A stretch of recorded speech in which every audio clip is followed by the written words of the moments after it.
Neil, welcome to Questioning the Manager. So let's start by highlighting the Trust's recent awards. What's the secret sauce?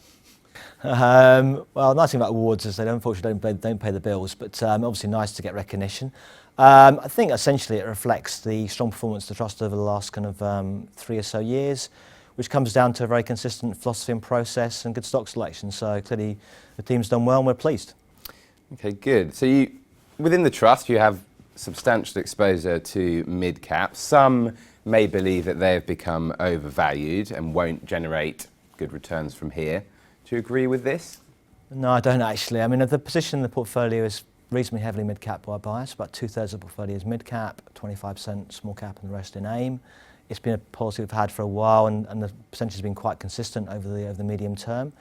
In terms of mid-caps, a number of reasons why the high weighting. We have liquidity issues. Clearly, the size of the Trust is quite large. We have to get a reasonable amount of money into existing investments, but also because we see value and opportunity in those areas. We have a run the winners approach, and therefore the companies that are small, we start off, get bigger and go into the mid-cap. And also mid-caps generally performed a lot better from a kind of fundamental perspective than small caps, growing the earnings a lot faster over the last few years. So we've been positive on mid-caps and think that stays the case.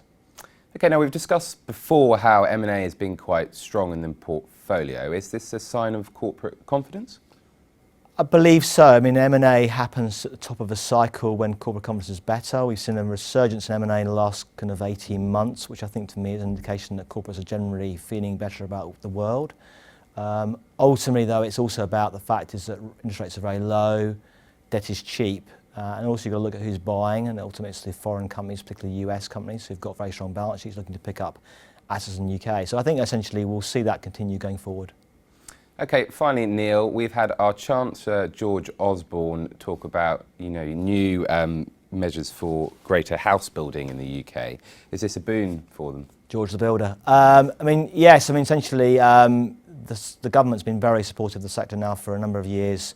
First with Help to Buy, the recent initiatives, Help to Buy extension another year, Help to Buy London, starter homes, clearly just gives the perspective that the government is very supportive of the housing market overall, which is good for the house building sector.